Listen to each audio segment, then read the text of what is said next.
கர்த்தருடைய பரிசுத்த நாமத்திற்கு மகிமை உண்டாகட்டும். உங்கள் எல்லாருக்கும் கன்வென்ஷனுக்கு அடுத்து உங்களை சந்திப்பதில் மிகுந்த சந்தோஷம். உங்கள் யாவருக்கும் அன்பு ரட்சகர் அதிசீக்கிரமாய் வரப்போகிற இயேசு கிறிஸ்துவின் பரிசுத்த நாமத்தில் வாழ்த்துக்களையும் ஸ்தோத்திரத்தையும் செலுத்துகிறேன். நான் இந்த ஊழியத்தை குறித்து ஒரு சில வார்த்தைகளை சொல்லாமல் இருக்க முடியாது. பாஸ்டர் ஐயா அவர்கள் மூணாறில் ஊழியத்துக்கு வரும்போது மழை பயங்கரமாக இருக்கும். மூணாறு நிலைமையை நினச்சி பார்த்தாலே போனவங்களுக்கு தெரியும், அங்கே வாழ்கிறதே ரொம்ப கஷ்டம். இங்கே இருந்துட்டு போயிட்டு அங்கே இருக்கிறது ரொம்ப கஷ்டம். அங்கே நான் இருக்கும்போது சிறு வயதிலிருந்து ஒரு ஏழ்மையான குடும்பத்தில் பிறந்து வளர்ந்து அப்படி இருக்கிற காலத்தில் பாஸ்டர் ஐயா அவர்கள் அங்கே வருவாங்க. நாங்களாம் அப்போ சின்ன பசங்க, இந்த தம்பிங்க இவங்களாம் நல்ல விவரமாக இருக்கிறாங்க. நாங்களாம் விவரங்கட்டு இருப்போம், ஒன்றுமே தெரியாது. அந்த காலத்தில் எங்களுடைய வீட்டுக்கு வந்து ரொம்ப வசதி ரொம்ப குறைவாக இருக்கும். அந்த ஒரு ஹாலில் தான் எல்லோரும் படுக்கணும். ஒரு கிச்சன் இருக்கும், வெராண்டாவில் படுக்கவே முடியாது, குளிர். அதில் அப்போது வந்து போய் கொண்டு இருக்கிற காலத்தில் எங்களிடத்தில் ரொம்ப பட்சமாய் பேசுவார்கள். பாஸ்டர் ஐயா அவர்களாட்டும் ரவிரூபன் ராஜ் ஐயா ரொம்ப அன்போடு நடந்து கொள்ளுவார்கள். அவங்களுடைய அன்பு தான் இந்த ஊழியத்தில் எங்களை நிறுத்தினது. அவருடைய அன்பு தான் இந்த ஊழியத்தில் நிறுத்தினது. இன்னொரு சாட்சி நான் சொல்கிறேன். அப்போது ரவி பாஸ்டர் ஐயா எங்களுக்கு அங்கே போதகராக இருந்தார். அப்போது தம்பி நீ பைபிள் ஸ்கூலுக்கு போ, ஆண்டவர் என்னை அழைச்சிட்டார், ஊழியத்துக்கு அழைச்சிட்டாரு. ஒரு தரிசனம் கொடுத்தாரு. நான் போய் அவர்கிட்ட சொன்னேன், ஆமாம் இது ஆண்டவருடைய தரிசனம்தான், நீங்கள் ஒரு பைபிள் ஸ்கூலில் போய் படிங்க அப்படின்னு சொல்லிட்டார். சென்னையில் Maranatha Bible college, pastor Henry Joseph ஐயா தான் அதனுடைய ஸ்தாபகர். பெரிய ஒரு பைபிள் காலேஜ். அதில் கொண்டு போய் என்னை கொண்டு சேர்த்துட்டாங்க. அப்போது ஞானஸ்நான சர்டிஃபிகேட்டை வந்து ஐயா தான், அண்ணன் தான் எனக்கு ஞானஸ்தானம் கொடுத்தார். மூணாறில் ஞானஸ்தானம் எடுத்தேன். அப்புறம் அவங்க ஞானஸ்தான சர்டிஃபிகேட் கொடுத்தாங்க. அந்த சர்டிஃபிகேட்டை கொண்டு போய் நான் கொடுத்தேன். கொடுத்த உடனே என்னுடைய சாட்சி சர்டிஃபிகேட்டு எல்லாமே எடுத்து நான் பைபிள் ஸ்கூல் படிச்சுட்ருக்கிறேன். என்னோட 13, 14, ஒரு 15 பேர் ஸ்டூடெண்ட்ஸ் எல்லாம் இருப்பாங்க. அவங்க வந்து ஒரு பிரேம்குமார் அப்படின்னு ஒரு பாஸ்டர் வருவார் ஏசிஎஸ் சபையில். அவர் தான் எங்களுக்கு வந்து தியாலஜிக்கல் நடத்துவார். அப்போ அவர் சொன்னார், எல்லாரையும் ஸ்டூடெண்ட்ஸ் எல்லாம் உங்களை ஒரு கேள்வி கேட்குறேன், எல்லோரும் எங்கே ஞானஸ்தானம் எடுத்தீங்க, எப்படி எடுத்தீங்க அப்படின்னு எங்களை ஒரு ஞானஸ்தான சத்தியம் வரும்போது எங்களை கேட்டார். ஒவ்வொருத்தராக எழுந்து அந்த வகுப்பில் ஞானஸ்தானம் இன்னார் இடத்துல எடுத்தேன், இப்படி எடுத்தேன் அப்படின்னு சொல்லணும். அவர் கேட்பார், அவர் வேலை செய்கிறாரா இல்லை முழு நேர ஊழியமா இப்படிலாம் கேட்டு வருவார். அப்போது ஐயா வந்து இப்போது வேலையில் இருந்தாங்க, இருந்து கொண்டு ஊழியத்தையும் செஞ்சாங்க. அப்போது வந்து நான் சொன்னேன், இப்படி இருக்கிறாங்க, இப்படி நான் எடுத்தேன். உடனே இந்த ஞானஸ்தானம் செல்லுபடி ஆகாது, பரலோகம் இதை அக்செப்ட் பண்ணாது, நீங்கள் மறுபடியும் போய் ஞானஸ்தானம் எடுத்துகிட்டு தான் வரணும், அப்போ தான் பரலோகம் என்ன செய்யும், அங்கீகரிக்கும்னு சொல்லிட்டாங்க. இப்போது என்ன செய்கிறது, என் மனசில் உறுத்துது. கொரிந்தியரில் வாசிக்கிறோம், ஒரே கர்த்தரும் ஒரே ஞானஸ்நானம். இப்போ எப்படி எடுக்கிறது? கூட இருக்கிறவங்களாம் சும்மா இருப்பாங்களா? எல்லோரும் சிரிக்க ஆரம்பிச்சிட்டாங்க. இந்த பாருப்பா, இந்த சென்னை பாஷையில் இவர் ஞானஸ்தானமே எடுக்காமல் பைபிள் ஸ்கூல் வந்துட்டார், ஞானஸ்தானமே சரியாக எடுக்காமல் பைபிள் ஸ்கூலுக்கு வந்துட்டார், ஞானஸ்தானமே சரியில்லை, இவர் இன்னத்த ஊழியம் செய்ய போகிறாரு அப்படின்னு ரொம்ப சிரிக்க ஆரம்பிச்சிட்டாங்க. எனக்கு வெக்கமாக போச்சு. அப்புறம் கிளாஸ் முடிஞ்ச உடனே அவர் பிரேம்குமார் பாஸ்டர், அவர் லைப்ரரியில் இருப்பார், என்னை கூப்பிட்டு, இல்லை இந்த சண்டே நீ ஞானஸ்தானம் எடுத்துடணும், எடுத்தால் தான் நீங்கள் தொடர்ந்து படிக்க முடியும், இல்லாவிட்டால் நீங்கள் போய் உங்கள் ஊரில் போய் முழு நேர ஊழியை காட்டு ஞானஸ்தானம் எடுத்துகிட்டு வாங்க அப்படின்னு சொல்லிட்டாங்க. எங்களுக்கு புதன்கிழமை சொன்னாரா, புதன்கிழமை மத்தியானம் நாங்கள் படிக்கிற பைபிள் காலேஜில் 3 துண்டு இறைச்சி 4 துண்டு உருளைக்கிழங்கு கிடைக்கும். அன்றைக்கி இது மட்டும்தான் இறைச்சி கிடைக்கும் சாப்பாட்டில். அன்றைக்கி நான் சாப்பிடவே இல்லை, எனக்கு சாப்பாடு வேண்டாம் அப்படின்ட்டு. நைட்டில் அன்றைக்கி சப்பாத்தி கொடுப்பாங்க, அதில் ஒரு சப்பாத்தி தான் சாப்பிட்டேன். எனக்கு இந்த ஞானஸ்தானத்தை குறித்து ஒரு தெளிவு வரணும் ஆண்டவரே, இது என்ன இப்படி சொல்கிறாங்களே, நான் இதை முழுவதும் விசுவாசிக்கிறேன், எனக்கு ஞானஸ்தானம் கொடுத்த ஐயாவும் கரெக்டாக தான் கொடுத்தாரு, எடுத்துக்கொண்ட நானும் கரெக்டாக தான் எடுத்தேன், என்னை அபிஷேகம் பண்ணீங்க, இதுக்கு மேலே என்ன சொல்லணும், இவங்களுடைய பைபிள் காலேஜினுடைய ரூல்ஸுக்கு நான் கீழ்ப்படியணுமா, பரலோக தேவன் எனக்கு அபிஷேகம் பண்ணதெல்லாம் வீணாயிருச்சா அப்படின்னு சொல்லிட்டு அன்றைக்கு ராத்திரியெல்லாம் தூங்கவே இல்லை. ரொம்ப நேரம் உட்காந்து, ஆண்டவரே ஜெபம் பண்ணிகிட்டே இருந்தேன். அடுத்த நாள் வியாழக்கிழமை, அடுத்து வெள்ளிக்கிழமை வரப்போகுது. வெள்ளிக்கிழமை அன்னைக்கு ராத்திரி அடுத்த நாளும் சரியாக நான் சாப்பிடல. அடுத்த நாள் சரி சாப்பிடாட்டினா என்னன்னு கேட்பாங்க, அதுக்கு நிறைய பதில் சொல்லணும். அலெக்ஸ் ஜோசப் அவர் தான் எங்களுடைய பைபிள் காலேஜோட டீன். அவருக்கு எல்லா விஷயத்தையும் சொல்லணும். அவர்கிட்ட போய் நின்றுன்னு வச்சுக்கோங்களேன், அவர் ரொம்ப ஒரு ஆளை தலைகீழ மாற்றிடுவார். அப்போது அந்த நாள் அன்றைக்கி வெள்ளிக்கிழமை ராத்திரி நான் உபவாசம் இருந்து எல்லோரும் தூங்கினதுக்கப்புறம் ஒரு 53 பேர் இருப்பாங்க, ஃபஸ்ட் இயர் செகண்ட் இயர் எல்லாம் தூங்கினதுக்கப்புறம் நான் ஜெபம் பண்ணிக்கொண்டே இருந்தேன். இன்னொரு அறை இருக்கும், ஒரு ஸ்டோர் ரூம் மாதிரி இருக்கும், அதில் தேவையில்லாத பொருளெல்லாம். அங்கே போய் உட்காந்து நல்லா அழுதுச்சு. அன்றைக்கு ராத்திரி தான் எனக்கு ஒரு விலையேற பெற்ற ஒரு அபிஷேகத்தை கர்த்தர் என் மேலே ஊற்றினார். அன்றைக்கு என் ஜீவியத்தில் அன்றைக்கும் இல்லை, அதுக்கு முன்னும் இல்லை, பின்னும் இல்லை, தாங்க முடியாத ஒரு அபிஷேகத்தை என் மேலே ஊற்றி என்னை நிறைத்து என் தலையின் மேலே ஒருவர் கை வைத்தது போல ஒரு அற்புதமான ஒரு சந்தர்ப்பத்தை அந்த இரவு நான் அனுபவித்தேன். சரி, அப்புறம் முடிச்சுட்டு நான் படுத்துட்டேன். அப்போ டைம் எல்லாம் கிடையாது, வாட்ச் எல்லாம் கிடையாது. யாரோ ஒரு நல்ல வசதியான ஸ்டூடெண்ட் தான் வாட்ச் கட்டிப்பாங்க. ஒரு 12 மணி இருக்கு வச்சுக்கோங்களேன். அன்னைக்கு ராத்திரியில் ஒரு சொப்பனம் கண்டேன். அதற்கு முன்பு நான் ரோமருக்கு எழுதிய நிருபத்தில் நான் படித்ததில்லை, எனக்கு ரொம்ப பைபிள் அறிவும் கிடையாது. அன்றைக்கி ராத்திரி ரோமர் 8ஆம் அதிகாரம் 28-29 வசனத்தை படி அப்படின்னு ஆண்டவருடைய வார்த்தை எனக்கு தெளிவாக வருது. நான் எழுந்து வாசிக்கும்போது, அநேக சகோதரருக்குள் முதற் பேரானவராய் இருக்கும் பொருட்டு தேவன் எவர்களை முன்குறித்தாரோ அவர்களை அறிந்திருக்கிறார், அழைத்திருக்கிறார், குமாரனுடைய சாயலுக்கு ஒப்பாயிருக்கும்படி. அடுத்த நாள் இந்த வாக்கு தத்தமும் இந்த அபிஷேகமும் கிடைச்ச அடுத்த நாள் அதே பிரேம்குமார் பாஸ்டர்கிட்ட சனிக்கிழமை அன்னைக்கு போகிறேன். பாஸ்டர், எனக்கு இந்த வாக்கு தத்தத்தை கர்த்தர் கொடுத்தார், என் மேலே ஒரு விசேஷமான அபிஷேகத்தை கர்த்தர் என் மேலே ஊற்றியிருக்கிறார். அவர் சொன்னார், பரலோக தேவனே உன்னை அபிஷேகம் பண்ணதுக்கு அப்புறமா நாங்கள் கொடுக்குற ஞானஸ்தானம் ஏமாத்திரம். கர்த்தர் எல்லாம் ஸ்தோத்திரம் பண்ணுங்க. அல்லேலூயா, அல்லேலூயா. எந்த இடத்துல இப்படி சொன்னாங்களோ அதே இடத்துல 2 வருஷம் ஜெயமாய் பைபிள் ஸ்கூலை முடிச்சுட்டு கர்த்தருடைய அபிஷேகத்தோடு அப்போ தான் நான் உணர்ந்தேன், ஐயாவின் மேலே ஒரு அபிஷேகம் இருப்பதை நான் அன்றைக்கே நான் உணர்ந்தேன். ஆமேன், அல்லேலூயா. கர்த்தர் அந்த தாசனை தெரிந்து கொண்டு அபிஷேகித்த அந்த நாள் நான் கண்ட அந்த ஆவியின் அபிஷேகம் என்னை இன்று வரைக்கும் இந்த ஊழியத்தில் நிறுத்தி என்னை தாங்கி வந்திருக்கிறது. பிரைஸ் தி லார்ட் சொல்லுவோம். அல்லேலூயா, அல்லேலூயா.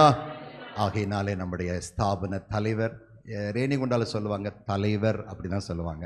தலைவர் வராரோ, இந்த மாதம் திருவிருந்துக்கு வராரோ, அப்படி தான் சொல்லுவாங்க பழைய விசுவாசிகள்லாம். இப்போ தான் பாஸ்டர்னு மாற்றிருக்கிறாங்க. கர்த்தருக்கு மகிமை உண்டாகட்டும். ரேணிகுண்டாவின் ஊழியத்துக்காக நீங்களும் தொடர்ந்து ஜெபம் பண்ணுங்கள். இந்த நாளிலே எனக்கு இப்படிப்பட்ட ஒரு வாய்ப்பை கொடுத்த அன்பான பாஸ்டர் அவர்களுக்கும் மிகுந்த நன்றியுள்ளவனாக இருக்கிறேன். தொடர்ந்து இந்த நாளிலே நாம் தேவ செய்திக்கு நேராக நாம் கடந்து போவோம். நிறைய செய்திகளை நாம் கேட்டுட்டு வரோம். இன்றைக்கி 42வது வாரத்தினுடைய செய்தியை நாம் கேட்க போகிறோம். ஒரு சின்ன பாடலை பாடி தொடர்ந்து நாம் தேவ செய்திக்குள்ளே கடந்து போவோம். என் ஆத்தும நேச மேய்ப்பரே, என் உள்ளத்தின் ஆனந்தமே, இன்னும் உம்மை கிட்டே சேர நான் வாஞ்சையோடு சமீபிக்கிறேன். இன்னும் உம்மை கிட்டே சேர நான் வாஞ்சையோடு சமீபிக்கிறேன்.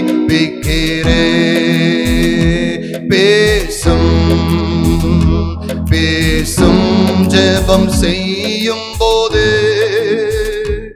ஆண்டவா பிரியமானதை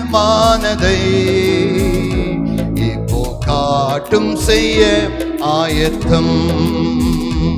ஆண்டவா பிரியமானதை இப்போ காட்டும் செய்ய ஆயத்தம். என் ஜீவிய நாட்களெல்லாம் நீர் சென்ற பாதையில் செல்லுவே. என் ஜீவிய நாட்களெல்லாம் நீர் சென்ற பாதையில் செல்லுவே. ஆசித்து தாரேன் எனதெல்லாம் மீட்பரே வல்லமை தந்திடும். ஆசித்து தாரேன் எனதெல்லாம் மீட்பரே வல்லமை தந்திடும். பேசும் பேசும் ஜெபம் செய்யும் போது, பேசும் பேசும் ஜெபம் செய்யும் போது, ஆண்டவா பிரியமானதை இப்போ காட்டும் செய்ய ஆயத்தம்.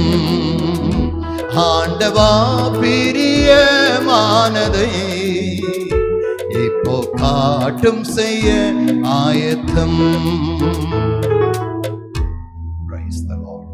இந்த நாளிலும் நம்முடைய வேத பகுதியின் ஆதாரமாக 2 தீமோத்தி, அப்போஸ்தலனாகிய பவுல் தீமோத்தேயுக்கு எழுதின 2வது நிருபம் 2வது அதிகாரம் 19வது வசனத்தை நாம் தியானிப்போம். ஆகிலும் தேவனுடைய உறுதியான அஸ்திபாரம் நிலைத்திருக்கிறது. கர்த்தர் தம்முடையவர்களை அறிவார் என்பதும், கிறிஸ்துவின் நாமத்தை சொல்லுகிற எவனும் அநியாயத்தை விட்டு விலக கடவன் என்பதும் அதற்கு முத்திரையாக இருக்கிறது. ஆகிலும் தேவனுடைய உறுதியான அஸ்திபாரம் நிலைத்திருக்கிறது. முதலாவது அஸ்திபாரத்தை பார்ப்போம். கர்த்தருடைய வார்த்தையின் முதல் பகுதியாக, ஆகிலும் தேவனுடைய உறுதியான அஸ்திபாரம் நிலைத்திருக்கிறது. கர்த்தர் தம்முடையவர்களை அறிவார். இந்த கூட்டத்தில் வந்திருக்கிற, இதை கேட்டுக்கொண்டிருக்கிற அன்பான தேவனுடைய பிள்ளைகளே, கர்த்தர் உங்களை அறிந்திருக்கிறார். கர்த்தர் உங்களை அறிவார்.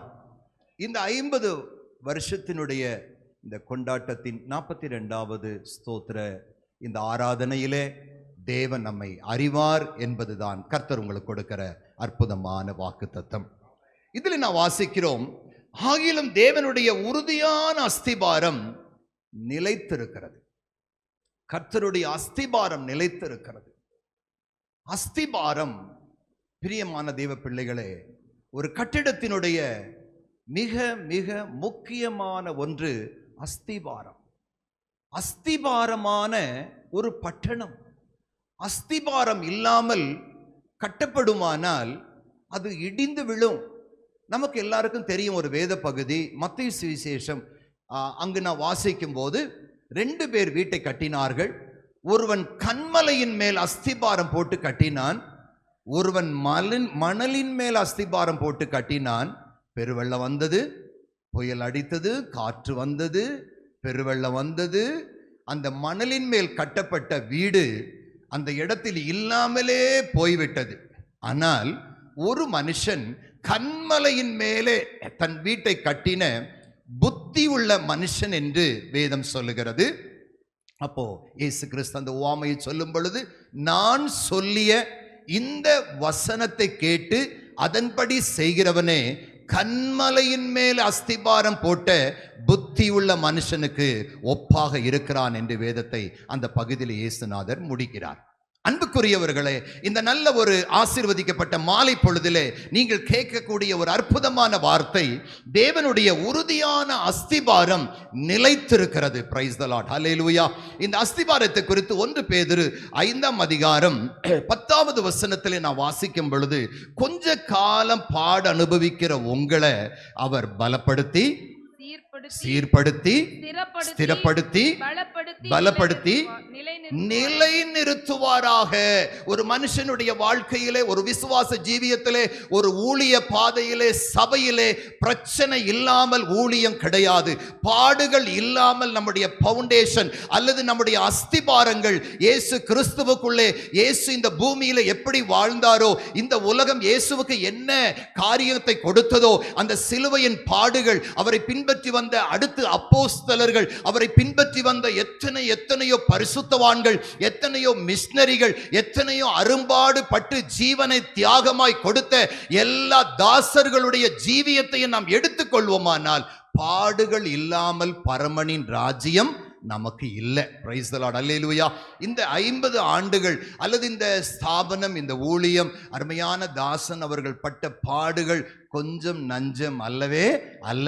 எத்தனையோ பாடுகளிலே கர்த்தர் அவரை நடத்தி வந்தார். இந்த ஊழியங்களை விஸ்தரிக்க செய்தார். இந்த ஊழியத்தை பெருக பண்ணினார், நடத்தி வந்தார். உண்மையாகவே நம்மை கர்த்தர் பலப்படுத்துவார். நம்முடைய ஊழியத்தை பலப்படுத்தி நம்மை ஸ்திரப்படுத்தி, அன்புக்குரியவர்களே, நாம் சோர்ந்து போக வேண்டாம். நாம் தேவனுடைய அஸ்திபாரமாய் இருக்கிறோம். ஹல்லேலூயா.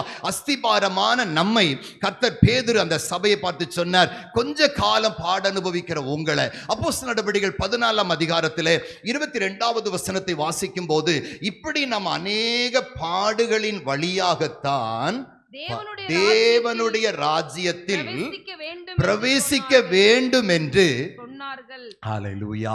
ஆதி அப்போஸ்தலர்கள் அன்றைக்கு பட்ட பாடுகள், அந்த பாடுகளில், துன்பத்தில், அந்த நாட்களிலே சபைகள், பேதுரு ஒரு அப்போஸ்தலன், சபையிலே அவர் சபையை நடத்தி கொண்டிருப்பார். இன்றைக்கு சாட்சி உள்ளவர்கள் எழுந்து சாட்சிகளை சொல்லுங்கள் என்று சொல்லும் பொழுது, ஒரு குழந்தை எழுந்து சொல்லும், எங்க அப்பாவை தீயில எரிச்சு விட்டார்கள், எங்க அப்பா மரித்து போனார். அடுத்த ஒரு சகோதரி சொல்லுவார்கள், என் கணவன் கடந்த நாட்களில் இரத்த சாட்சியாக மரித்தார். இப்படித்தான் அந்த ஆதி சபையிலே சாட்சிகள் இருந்தது. ஆதி சபையின் விசுவாசிகள் இப்படித்தான் சாட்சியை பகிர்ந்து கொண்டார்கள்.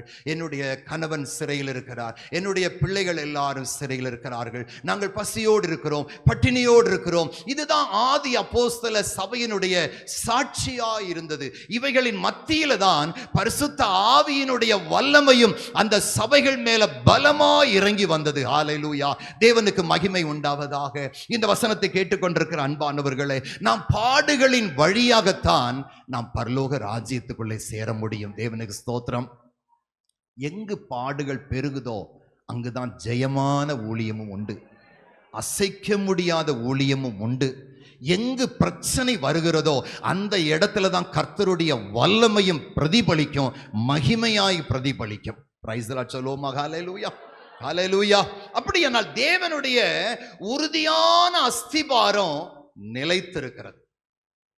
அஸ்திபாரம் பாடுகளோடு, துன்பத்தின் நடுவிலே, உபத்திரவம், இதெல்லாம் நம்முடைய ஊழியத்தின் பலன். ஹல்லேலூயா. எத்தனை பாடுகள் வருகிறதோ இவையெல்லாம் நமக்கு பலன். நம்மேல எத்தனை மோதி அடிக்கிற பெருவெள்ளத்தின் இரைச்சலை போல வந்தாலும் இதுவரையும் கர்த்தர் நம்மை நிறுத்தி இருக்கிறாரே, அவருடைய மகா கிருபைதான், அவருடைய மகா தயவுதான். வேதத்தில் ஒரு சில அஸ்திபாரங்களை குறித்து நான் வேகமாய் சொல்லுகிறேன். அவைகள் எல்லாம் உடைக்கப்பட்டு போயிற்று. வாசிங்க, யோபு 22:16 யோபு சொல்லுவார், அஸ்திபாரத்தின் மேல் வெள்ளம் புரண்டது என்று சொல்லுவார். யோபு 22:16. காலம் வரும் முன்னே அவர்கள் வாடி போனார்கள், அவர்களுடைய அஸ்திபாரத்தின் மேல வெள்ளம் புரண்டது. பாத்தீங்களா? அஸ்திபாரத்தின் மேல என்ன புரண்டு வந்துச்சா? வெள்ளம் புரண்டு வந்தது. நிக்குமா?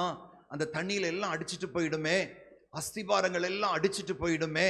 சில தேசங்களில் நடக்கிற காரியங்களை நம்ம நியூஸில் அல்லது யூடியூப்ல பார்க்கும்போது எவ்வளோ பெரிய பில்டிங் எல்லாம் அந்த தண்ணீர் அந்த கடற்கால்களுக்குள்ளே பாய்ந்து தண்ணீர் அரிக்குமே, அதற்கு மிகவும் சக்தி இருக்கிறதே. அப்போ அந்த கடற்கால்கள் மேல என்ன செய்கிறதா? வெள்ளம் புரண்டு வருகிறது. 82ஆம் சங்கீதம் 5ஆம் வசனத்திலே அஸ்திபாரங்கள் அசைகிறது என்று ஒரு வார்த்தை உண்டு. அறியாமலும் உணராமலும் இருக்கிறார்கள், அந்தகாரத்திலே நடக்கிறார்கள், தேசத்தினுடைய அஸ்திபாரங்கள் எல்லாம் அசைகிறது. வெள்ளம் புரண்டு வருது, அசையுது. 18ஆம் சங்கீதம் 7வது வசனங்கள், பர்வதங்களின் அஸ்திபாரங்கள் குலுங்கி அசைகிறது என்று வேதம் சொல்லுகிறது. பர்வதத்தின் மேல இருக்கிற அஸ்திபாரங்கள் கூட என்ன செய்கிறதா? குலுங்கி அசைந்தன. எரேமியா 50ஆம் அதிகாரம் 15வது வசனத்துல ஒரு அஸ்திபாரத்தை குறித்து வாசிக்கிறோம். அது விழுந்து போயிற்று, விழுந்து போயிற்று. வாசிங்க 50:15. அதற்கு விரோதமாய் சுற்றிலும் ஆர்ப்பரியுங்கள், அது தன்னை கையளித்தது, அதன் அஸ்திபாரங்கள் விழுந்தது. விழுந்தது. போதும், அஸ்திபாரங்கள் விழுந்து போயிற்று. இன்றைக்கு நாம் யோசிக்கும் போது எத்தனையோ எத்தனையோ ஊழியங்கள் எல்லாம் இன்றைக்கு இல்லாமல் போயிற்று. எத்தனையோ சபைகள் மூடப்பட்டது. எத்தனையோ எத்தனையோ காரியங்கள் இந்த உலகத்திலே சம்பவிக்கிறது. எத்தனையோ சம்பவங்கள், எத்தனையோ விதமான உதவிகளோடு நடந்த மிக பிரம்மாண்டமாக நடத்தப்பட்ட காரியங்கள்லாம் நின்று போன ஒரு காலமா இருக்கிறது. ஆனால் இந்த கடைசி காலத்திலே நம்முடைய ஊழியத்தை, இது தேவனுடைய ஊழியம், பிரைஸ் தி லார்ட், தேவனுடைய அஸ்திபாரம், ஹல்லேலூயா. தேவன் நாட்டின, தேவனே அஸ்திபாரத்தை போட்டு தம்முடைய ஆச்சரியமான அபிஷேகத்தினாலே பலப்படுத்தினார். ரோமர் கழுத நிருபம் அவர் எப்படி பலப்படுத்துறார் அந்த அஸ்திபாரத்தை வாசிங்க. ரோமர் கழுத நிருபம் 15ஆம் அதிகாரத்திலே 13ஆம் வசனத்திலே வாசிக்கும் போது, பரிசுத்த ஆவியின் பலத்தினாலே உங்களுக்கு நம்பிக்கை பெருகும்படி, நம்பிக்கையின் தேவன் விசுவாசத்தினால உண்டாகும் எல்லாவித சந்தோஷத்தினாலும் சமாதானத்தினாலும் உங்களை நிரப்புவாராக. Glory to God. இந்த அஸ்திபாரம் எப்படி இருக்கிறது? பரிசுத்த ஆவியினுடைய பலத்தினாலே. Glory to God. Hallelujah. பரிசுத்த ஆவியின் பலம் இல்லாமல், பரிசுத்த ஆவியின் அபிஷேகம் இல்லாமல் இந்த ஊழியம் இத்தனை ஆண்டுகளாய் நடந்து வந்திருக்க முடியாது. Hallelujah. பரிசுத்த ஆவியினுடைய பலத்தை நம்மேல பொழிந்தருளினார். எல்லா கிளை ஊழியக்காரர்கள், விசுவாசிகள் மேல் ஆவியின் வல்லமையை பொழிந்து நம்மை கர்த்தருக்காக நிலைத்திருக்கவும் நிலைத்து ஓங்கவும் அவர் நமக்கு கிருபை செய்தார். ஹல்லேலூயா, ஹல்லேலூயா. கர்த்தருக்கு மகிமை உண்டாவதாக. யாத்திராமத்திலே அல்லது ரோமர் கழுத நிருபத்திலே 9ஆம் அதிகாரத்திலே ஒரு வசனத்தை வாசிக்கிறோம். 17ஆம் வசனத்தை வாசிங்க. மேலும் என்னுடைய வல்லமையை உன்னிடத்தில் காண்பிக்கும்படியாக என்னுடைய நாமம் பூமியெங்கும் பிரஸ்தாபமாகும்படியாக உன்னை நிலைநிறுத்தினேன். தேவனுக்கு மகிமை உண்டாவதாக. இந்த கடற்காலை அல்லது இந்த பவுண்டேஷனை கர்த்தர் நிலைநிறுத்தினார். ஹல்லேலூயா. எத்தனை பேர் சந்தோஷமா இருக்கிறீங்க? ஹல்லேலூயா. கர்த்தர் நம்மை நிலைநிறுத்தினார். சிஸ்டர், பிரதர், நம்மளை நிலைநிறுத்தினார். கர்த்தர் தான் நிலைநிறுத்தினார். என் பலமோ, என்னுடைய எல்லா காரியம் ஒண்ணு இல்லை ராஜா, உங்க தயவு தான்ப்பா நிலைநிறுத்தினது. பரிசுத்த ஆவியானவரே, ஆதி அப்போஸ்தல காலத்திலே பொழிந்தருளின அதே அபிஷேகம் ரோமர் 15ஆம் அதிகாரத்தில் 13ஆம் வசனத்தில் வாசிக்கிறோம். தேவன் தம்முடைய பரிசுத்த ஆவியின் பலத்தினாலே நம்மை நிலைநிறுத்தினார். ரோமர் கழுத நிருபத்திலே நாம் இப்பொழுது வாசித்தபடி 9ஆம் அதிகாரத்தில் வாசித்தோம் இல்லையா? கர்த்தருடைய மேலும் என்னுடைய வல்லமையை உன்னிடத்திலே காண்பிக்கும்படியாக. பிரைஸ் தி லார்ட் சொல்லுவோம். ஹல்லேலூயா. இந்த 50 வருஷத்தின் கொண்டாட்டத்துக்கு பின்பு இந்த வாக்குத்தத்தம் சபையில நிறைவேறுவதாக, நம் நடுவில் நிறைவேறுவதாக, இந்த அக்கினி தூள்கள் நம்மேல படுவதாக. ஹல்லேலூயா. என்னுடைய வல்லமையை உன்னிடத்திலே காண்பிக்க போகிறார். எத்தனை பேர் விசுவாசிக்கிறீங்க? சபையில் அவருடைய வல்லமை புறப்பட போகிறது. எந்த வல்லமை தெரியுமா? அன்றைக்கு பேதுரு அப்போஸ்தலன் தேவாலயத்துக்கு போகும்போது சப்பானிகள் எழுந்து நடந்தார்கள். அப்படிப்பட்ட ஒரு வல்லமை. ஹல்லேலூயா. இந்த 50 ஆண்டுகள் ஒருவேளை ஸ்லோவா போயிருக்கலாம். 50 ஆண்டுகளுக்கு அப்புறமாக இது ஒரு பெரிய ஒரு அபிஷேகத்தோடு இயங்க போகிறது, வல்லமையோடு இயங்க போகிறது. தேசத்தை நாம் சுதந்தரிக்க போகிறோம். ஹல்லேலூயா. என்னுடைய நாமம் பூமி எங்கும் பிரஸ்தாபப்படும்படி உன்னை நான் நிலைநிறுத்தினேன். ஹல்லேலூயா. உன்னை நிலைநிறுத்தினேன். இந்த பவுண்டேஷனை கர்த்தர் நிலைநிறுத்தி இருக்கிறார். இந்த ஸ்தாபனத்திலேயும் நம் நடுவிலே ஆவியானவர் உலாவி நம்மை நிலை படுத்தி இருக்கிறார். ஹல்லேலூயா. என்னை நிலைநிறுத்தினவர் ஆவியானவர், என்னை அபிஷேகம் பண்ணினவர் ஆவியானவர். சின்னவன் 1000, சிறியவன். நம்ம பாஸ்டர் ஐயா கூட குடும்பத்தில் சின்னவர் தான். அவருக்கு மேல அக்கா எல்லாம் அண்ணெல்லாம் இருந்தாங்க. ஆனா கர்த்தர் இந்த சின்னவனை தெரிந்து கொண்டு ஆயிரங்களா மாற்றி இருக்கிறார். நீங்க பைபிள்ல படிச்சு பாருங்களேன். ஆபிரகாம் குடும்பத்தில் சின்னவர் தான், ஈசாக்கு சின்னவர் தான் இல்லையா? நீங்கள் யோசுவா காலங்களை எடுத்துக்கொள்ளுங்க, அவரும் சின்னவங்க தான்.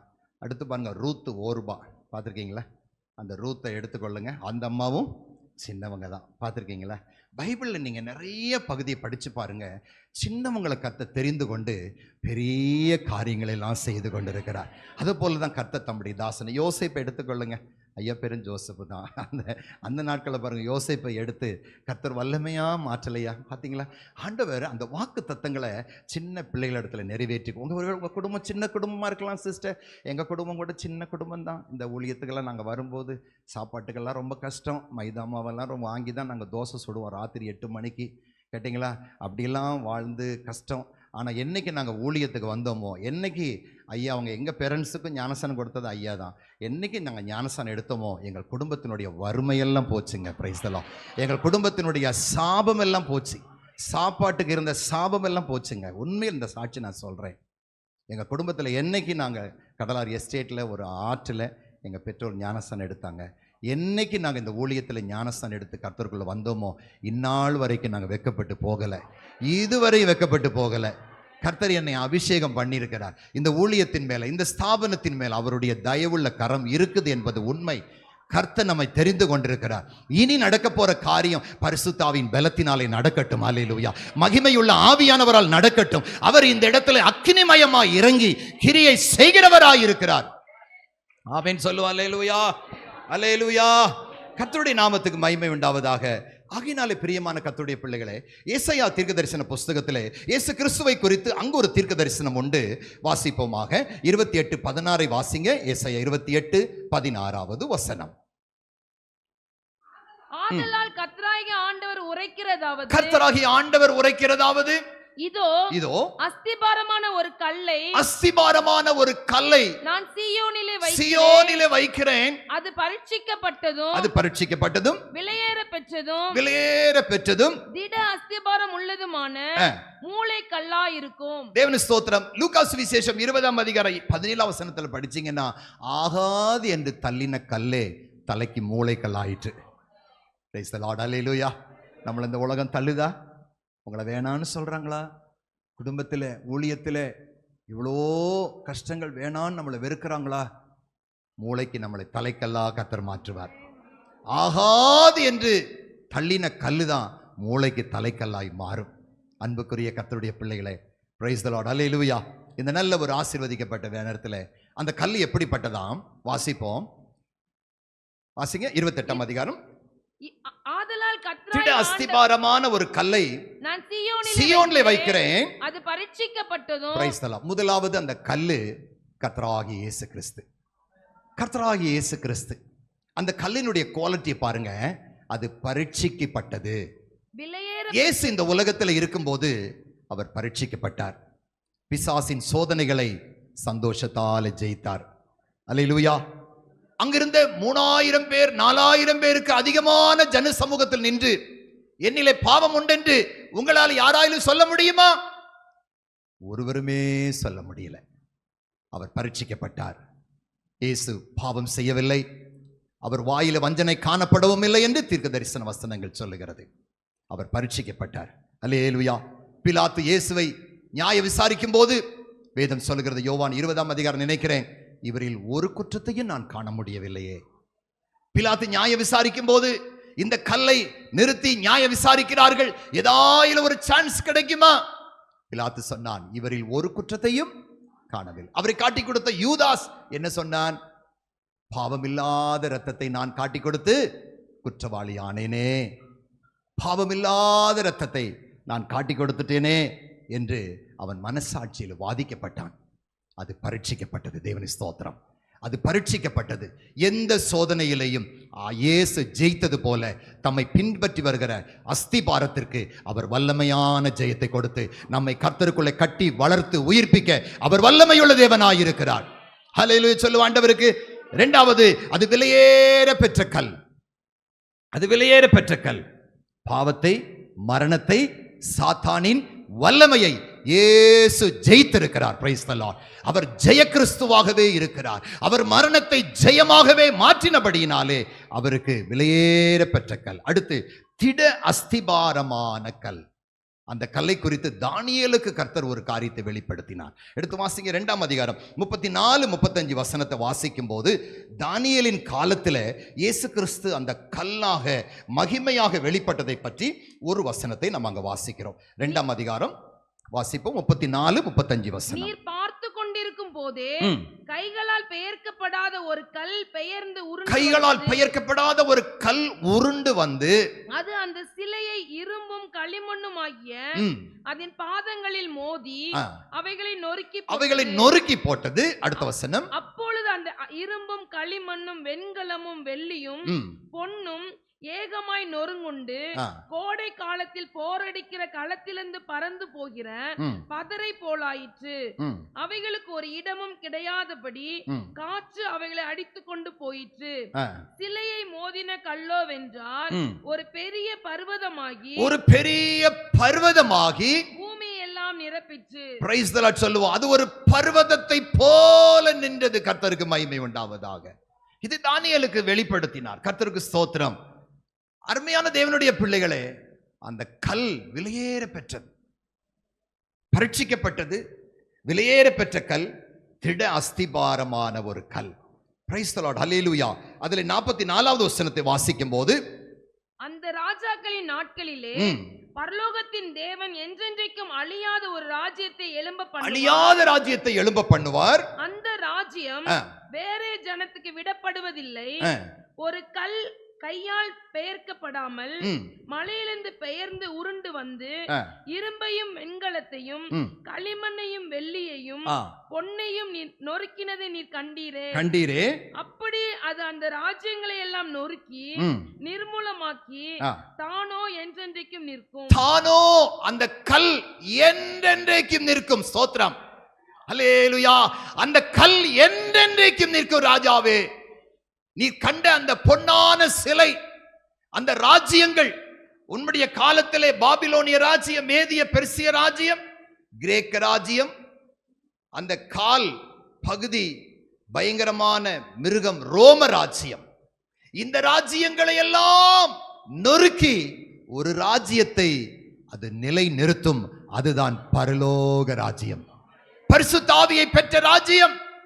தேவனுடைய ராஜ்யம் புசிப்பும் குடிப்பும் அல்ல, அது நீதி சமாதான பரிசுத்த ஆவியினால உண்டாகிற சந்தோஷத்தின் ராஜ்யம். ஹல்லேலூயா.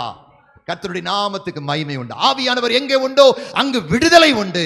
பரிசுத்த ஆவியானவர் எங்கே உலாவுகிறாரோ அங்கே அற்புதம் உண்டு. அங்கே அவருடைய ராஜ்யத்தை கட்டி எழுப்புகிறார். தேவனுடைய உறுதியான அஸ்திபாரத்தின் மேல் ஒரு ராஜ்யம் கட்டி எழும்பப்படுகிறது. ஹல்லேலூயா. நாம தான் அந்த ராஜ்யம். நம்மை தான் கர்த்தர் ஒரு ராஜ்யமாக கட்டி எழுப்புகிறார். எபேசியர் நிருபத்தில் வாசிக்கும் போது, எபேசியர் எடுத்துக்கொள்ளுங்க, 2ஆம் அதிகாரம் 19ஆம் வசனத்தில் வாசிக்கிறோம். எபேசியர் 2ஆம் அதிகாரம் 19வது. ஆகையால் நீங்கள் இனி அந்நியரும் பரதேசிகளுமாய் இராமல், கவனிங்க, இப்பொழுது நாம் அஸ்திபாரத்திலிருந்து தேவன் நம்மை மகிமையான ஒரு ராஜ்யமாக கட்டி கொண்டிருக்கிறார். அவர் எப்படி கட்டுகிறாரா? அந்த கட்டிட வேலை இப்பொழுது கடக்கால் இருந்து இப்பொழுது மேலே எழும்பி வந்துருச்சு. தேவன் தம்முடைய மகிமைக்கென்று நாட்டப்பட்ட அந்த கடக்கால், உறுதியான கடக்கால், ஹல்லேலூயா, பாடுகள் துன்பத்தின் மத்தியில கடந்து வந்த அந்த கடக்கால் இப்பொழுது உயர்ந்து அந்த பவுண்டேஷன் மேல கட்டப்பட்டு இப்ப பில்டிங் எல்லாம் கட்டப்பட்டு கொண்டிருக்கு. எப்படி கட்டப்படுதா? எபேசியர் 2ஆம் அதிகாரம் வாசிக்கும் போது 19ஆம் வசனத்திலே, நீங்கள் இனி அந்நியரும் பரதேசிகளுமாயிராமல் பரிசுத்தவான்களோடு ஒரே நகரத்தாரும் தேவனுக்கு மகிமை உண்டாவதாக. அல்லேலூயா சொல்லுவோம் ஆண்டவருக்கு. நாம் எல்லாம் ஒரே நகரத்தார், நாம் எல்லாரும் ஒரே பரிசுத்தவான்களோடு ஒரே நகரத்தார், ஒரே வீட்டார். எத்தனை பேர் சொல்ல முடியும்? தேவனுடைய வீட்டார். நாம் எல்லாம் பரிசுத்தவான்களோடு ஒரே நகரத்தார். நம்முடைய நகரம் பரலோகம். அந்த பரலோக நகரத்திலே நாம் எப்படி சொல்ல முடியும்? பரிசுத்தவான்களோடு ஒரே நகரத்தாரும் ஒரே வீட்டாருமாயிருக்கிறோமே. எப்படி சொல்ல முடியும் தெரியுமா? நம்முடைய தேவன் பரிசுத்தவான்களின் ராஜா. எந்த ஒரு ஆத்துமா 4 மணிக்கெல்லாம் எழுந்து தேவனை துதித்து பாடி மகிமைப்படுத்துகிறார்களோ அவர்கள்தான் பரிசுத்த ராஜாவின் குடும்பத்தின் பிள்ளைகள். ஸ்தோத்திரம், அல்லேலூயா. நாம் எல்லாம் ஊழியக்காரங்கள்லாம் பல ஸ்தாபனங்கள், பலவிதமான ஊழியங்கள், ஏலிருந்து Z வரைக்கும் எத்தனையோ டினாமினேஷன்கள், எத்தனையோ ஊழியங்கள் இருக்கிறது. நாம் நினைக்க வேண்டாம், நாம் தேவனுடைய குடும்பமா எப்படி மாற முடியும்? அதிகாலையிலே தேவன் அதற்கு சகாயம் பண்ணுகிறார். 46ஆம் சங்கீதம் படிக்கிறோமா? அதிகாலையிலே தேவன் அதற்கு சகாயம் பண்ணுகிறார். அதிகாலையிலே தேவன் அதை விசாரிக்கிறார். ஒரு நதி உண்டு, அது நீர்க்கால்கள் தேவனுடைய நகரத்தையும் உன்னதமானவர் வாசம் பண்ணும் பரிசுத்த ஸ்தலத்தையும் சந்தோஷிப்பிக்கும். தேவன் அது நடுவில் இருக்கிறார், அது அசையாது என்றெல்லாம் வாசிக்கிறோம் இல்லையா? அதிகாலையிலே தேவ சமூகத்திலே எத்தனை குடும்பங்கள், எத்தனை சபைகள், எத்தனை ஆத்துமா, எத்தனை ஊழியர்கள் காலைதோறு எழுந்து துதிக்கிறார்களோ அவர்கள் கட்டாயம் பரிசுத்தவான்களுடைய குடும்பத்திலே ஐக்கியமாய் இருக்கிறார்கள். தோத்திரம் தோத்திரம், ஹல்லேலூயா. காலை வேளையில் எழுந்து நாம் நல்ல கர்த்தரை துதிக்க வேணும். அப்பதான் நாம் தேவனுடைய சபையா மாற முடியும், தேவனுடைய குடும்பமா மாற முடியும். ஆமென் சொல்லுங்க. அடுத்து 20ஆம் வசனத்திலே அப்போஸ்தலர்கள், தீர்க்கதரிசிகள் என்பவர்களுடைய அஸ்திபாரத்தின் மேல் கட்டப்பட்டு வருகிறீர்கள், அதற்கு இயேசு கிறிஸ்து தாமே மூளைக்கல்லா இருக்கிறார். அல்லேலூயா. ஏசாயாவிலே சொல்லப்பட்ட அந்த மூளைக்கல் இந்த ராஜாவாம் இயேசு கிறிஸ்து தான். இந்த ஊழியத்தின், நம்முடைய விசுவாசத்தினுடைய மூளைக்கல், நம்மை உருவாக்கினவர், ரட்சித்தவர், அபிஷேகித்தவர் நம்முடைய ராஜாவாம் இயேசு கிறிஸ்து. அப்போஸ்தலர்கள் என்றால் என்ன? அவருடைய அடிச்சுவடுகளை பின்பற்றுகிறவர்கள் தான் அப்போஸ்தலர்கள். அல்லேலூயா. எபிரேயர்ல படிக்கிறோம் இல்லையா? நம்முடைய அப்போஸ்தலரும் பிரதான ஆசாரியருமாய் இருக்கிற இயேசுவை கவனித்து பாருங்கள். படிக்கிறோமா? எபிரேயர் 3:3 படிக்கிறோம் இல்லையா? இங்க என்ன வாசிக்கிறோம்?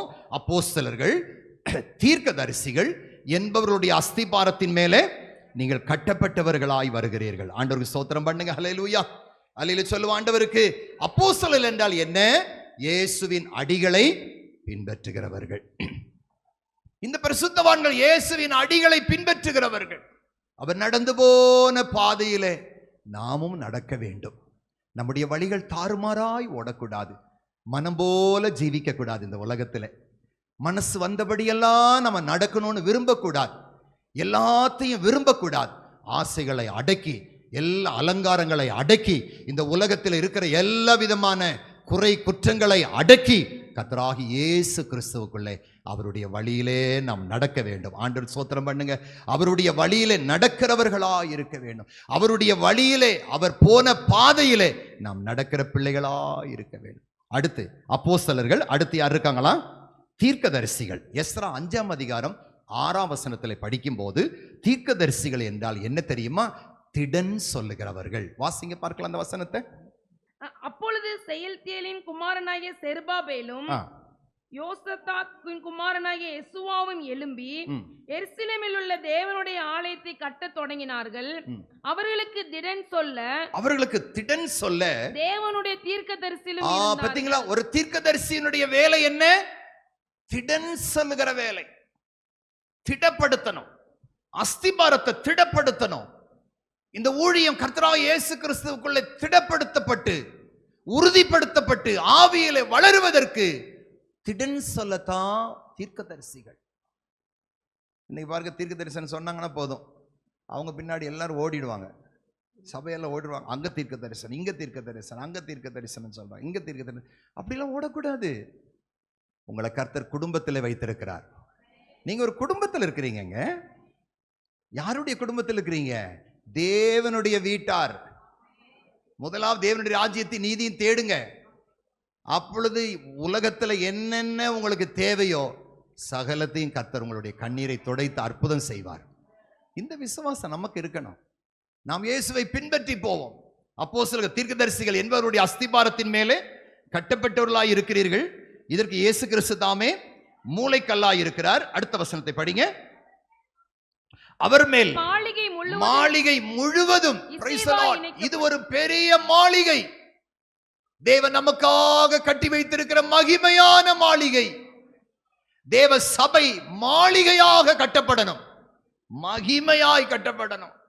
விசுவாசிகளே, நமக்காக இயேசு கல்வாரியிலே மரித்த ஒரே ஒரு நோக்கம், 53வது ஏசாயா 10வது வசனத்திலே அவருக்கென்று ஒரு ஜனம், அவருக்கென்று ஒரு ஜனம், அது மனப்பூர்வமான ஜனம், அது பரிசுத்தமான ஜனம். நமக்காகவே இயேசு தம்முடைய இரத்தத்தை சிந்தி சபையை அந்தகார பிசாசினிடமிருந்து விடுவித்து நம்மை சபை மக்களாக குடும்பமாக மாற்றி இருக்கிறார். அல்லேலூயா. நம்மை பிதாவாகிய தேவனுக்கு முன்பு நம்மை ராஜாக்களும் ஆசாரியர்களுமாய் நிறுத்துவதே இயேசுவினுடைய சித்தம். அந்த சித்தத்துல தான் ஆவியானவரும் செயல்படுவார், அந்த சித்தத்துல தான் தீர்க்கதரிசிகளும் செயல்படுவாங்க, அந்த சித்தத்துல தான் அப்போஸ்தலரும் செயல்படுவாங்க. அல்லேலூயா. ஒரு மனுஷன் எருசலேமிலிருந்து எரிகோவுக்கு போனான். ஆசாரியன் வந்தான், லேவியன் வந்தான், அவனை திடப்படுத்தல. சமாரியன் வந்தான், அவனை தூக்கி திடப்படுத்தினான். கர்த்தர் நம்ம கொடுத்திருக்கிற ஊழியம் சமாரிய ஊழியம். விழுந்து போனவர்களை தூக்கி நிறுத்துவதே, விழுந்து போனவர்களை பாவத்திலே, அக்கிரமத்திலே, பலவீனத்திலே விழுந்தவர்களை இயேசு இந்த கடைசி காலத்திலே ஆவியின் துணையோடு தூக்கி நிறுத்துகிறார். நம்மை தூக்கி நிறுத்த அவராலே முடியும். Praise the Lord. Hallelujah. Hallelujah. கர்த்தருக்கு மகிமை உண்டாவதாக. நம்மை தூக்கி நிறுத்தி ஒன்றுக்கும் உதகாத குப்பைகளை நம்மை தேவன் எப்படி ஒரு மாளிகையாக மாற்றுகிறார். அல்லேலூயா. சபையில வரும்போது விசுவாசிகள் பாருங்க, ஒண்ணுமே தெரியாது, இப்படி உட்காரணுமா இங்க உட்காரணுமா ஒண்ணுமே தெரியாது. கர்த்தருக்குள்ள வர வர வர வர நல்ல பாட ஜெபிக்க ஆண்டவர் அந்த குடும்பத்தை அழகா சீர்படுத்தி ஸ்திரப்படுத்தி என்ன மகிமையா மாத்திரார் பார்த்தீங்களா. அப்புறம் விசுவாசிகள்லாம் தங்களுடைய வேலையை காட்ட ஆரம்பிச்சிருவாங்க. பார்த்துருக்கீங்களா? அப்படிதான் செய்வாங்க. ஆரம்பத்தில் ரொம்ப தாழ்மையாக இருப்பாங்க. அப்புறம் வந்து பாஸ்டரையா இப்படி உட்காரணுமா அப்படி உட்காரணுமா, சிலவங்களாம் சண்டே ஸ்கூல் பிள்ளைங்கிட்டே உட்காந்துக்குருவாங்க, தெரியாது. ஆனால் அப்புறம் வளர வளர வளர தேவன் அவங்களை மாற்றி ஆசீர்வதித்து புதுபலன் தந்து அவர்கள் நல்ல கல்விமானின் ஆவியை கொடுத்து வேதத்தை படிக்க படிக்க படிக்க அந்த குடும்பத்தை தேவன் மகிமையா ஒளியா மாற்றிருக்கிறார். எத்தனையோ பேரை மாற்றி இருக்கிறார். அன்புக்குரியவர்களே, ஆண்டவர் இந்த இடத்துல சொல்லும் பொழுது அவர் மேல் மாளிகை முழுவதும் இசைவா இணைக்கப்படணும், சந்தோஷத்துல இணைக்கப்படணும், இசைவாய் இணையணுங்க. இசைவாய் இணைக்கப்பட்டு, ஆவியில இணைக்கப்பட்டு, பரிசுத்தத்துல இணைக்கப்பட்டு, நீதி சமாதான சந்தோஷத்துல இணைக்கப்பட்டு இணையணும். இணைக்கப்பட்டு அடுத்து கர்த்தருக்குள் பரிசுத்த ஆலயமாக எழும்புகிறது. ஸ்தோத்திரம். இசைவாய் இணைக்கப்பட்டு ஒரு கல்லோடு. இங்க பாருங்க, இந்த அழகா இருக்கு பாருங்களேன். இது போதான் நானும் செய்யணும்னு ஆசையா இருக்கிறேன். இப்படிதான் செய்யணும், இப்படிதான் இருக்கணும் அப்படின்னு ரொம்ப விரும்புறேன். ஆனா இது போல செய்ய முடியுமான்னு தெரியுமா தெரியல. கர்த்தர் தான் செய்யணும். அழகா இருக்கு பாருங்க, அந்த கல்லு பாருங்களேன், என்ன அழகா இருக்கு பாருங்க, நீட்டா இசைவா இணைக்கப்பட்டு. இதுவே அப்படி இருக்குமானால் கர்த்தர் கட்டுகிற சீயோன் எப்படி இருக்கும் யோசித்து பாருங்க. நாம் இருக்க போகிற அந்த தங்கத்தினால வீதியெல்லாம் இருக்குமா? தங்கத்திலேயே நம்ம நடப்போமா? பார்த்துருக்கீங்களா? தங்கத்திலேயே நம்ம நடக்க போறோம். நாம் போக போகிற அந்த பரலோக ராஜ்யம் தங்கமயமா இருக்குமா? அங்கு நடக்கும்போது எல்லா தேவதூதர்களை பார்ப்போம், பரிசுத்தவான்களை எல்லாம் பார்ப்போம். அங்கு எவ்வளோ பெரிய சந்தோஷம் இருக்கும். பார்த்துருக்கீங்களா? அப்படியானால் நீங்கள் இசைவா இணைக்கப்பட்டு கர்த்தருக்குள்ளே பரிசுத்தமான ஆலயமாக என்ன செய்ய வேண்டுமா? எழும்ப வேண்டும். 22 வாசிக்கிறோம், தேவனுடைய வாசஸ்தலமாக கூட்டி கட்டப்பட்டு வருகிறீர்கள். அல்லேலூயா. இப்பொழுது தேவன் வாசம் பண்ணுகிற வாசஸ்தலமாய் மாறிவிட்டது. இப்பொழுது நாம எங்கிருந்து வந்தோம்? அதாவது அஸ்திபாரத்திலிருந்து அப்போஸ்தலர் தீர்க்கதரிசிகளால் கட்டப்பட்டு இப்ப தேவன் வாசம் பண்ணக்கூடிய ஒரு வாசஸ்தலத்துக்குள்ளே வந்துட்டோம். அல்லேலூயா சொல்லுவோம் ஆண்டவருக்கு. இப்பொழுது நம்முடைய மத்தியில தேவன் வாசம் பண்ணுகிறார். நாம் ஒரு பாட்டு பாடுவோம் இல்லையா? ஏதோ மனுஷரின் மத்தியில் தேவாதி தேவன் வாசம் செய்கிறாரே, ஏதோ மனுஷரின் மத்தியில் தேவாதி தேவன் வாசம் செய்கிறாரே. வாசம் செய்யற மாதிரி இல்லையே, நல்ல கைத்தட்டி பாடுங்க. ஏதோ மனுஷரின் மத்தியில் தேவாதி தேவனே வாசம் செய்கிறாரே, சீயோனே உன் வாசல்களை ஜீவதேவனே நேசிக்கிறார். சீயோனே உன் வாசல்களை ஜீவதேவனே நேசிக்கிறார். சீர்மிகுந்திடுமே சுவிசேஷந்தனை கூறி உயர்த்திடுவோம் உம்மையே. சீர்மிகுந்திடுமே சுவிசேஷந்தனை கூறி உயர்த்திடுவோம் உம்மையே. இதோ மனுஷரின் மத்தியில் தேவாதி தேவனே வாசம் செய்கிறாரே. இதோ மனுஷரின் மத்தியில் வாசம் செய்கிறாரே. ஹல்லேலூயா, ஹல்லேலூயா. சரி, எபேசியர்ல பவுல் சொல்லுகிறார், நீங்கள் அப்போஸ்தலர் தீர்க்கதரிசிகள் அஸ்திபாரத்தின் மேல் கட்டப்பட்டு 22வது வசனத்திலே தேவனுடைய வாசஸ்தலமாக கூட்டி கட்டப்பட்டு வருகிறீர்கள். அல்லேலூயா. கட்டப்படுகிறீங்களா? கட்டப்படுறீங்களா? சபைக்கு ஆராதனைக்கு வரும்போதெல்லாம் அந்த விசுவாசி கட்டப்பட்டவனாக போக வேண்டும். பவுல் சொல்கிறான், நான் கட்டுண்டவனாக எருசலேமுக்கு போகிறேன், என்ன நடந்தாலும் எனக்கு பயமே இல்லை. அங்கே எபேசு விசுவாசிகள்லாம் கழுத்தை கட்டி பிடிச்சு அழுகிறாங்க, பவுலே நீங்கள் போவாதீங்க, உங்களுக்கு எருசலேமில் பெரிய ஆபத்து காத்திருக்கிறது.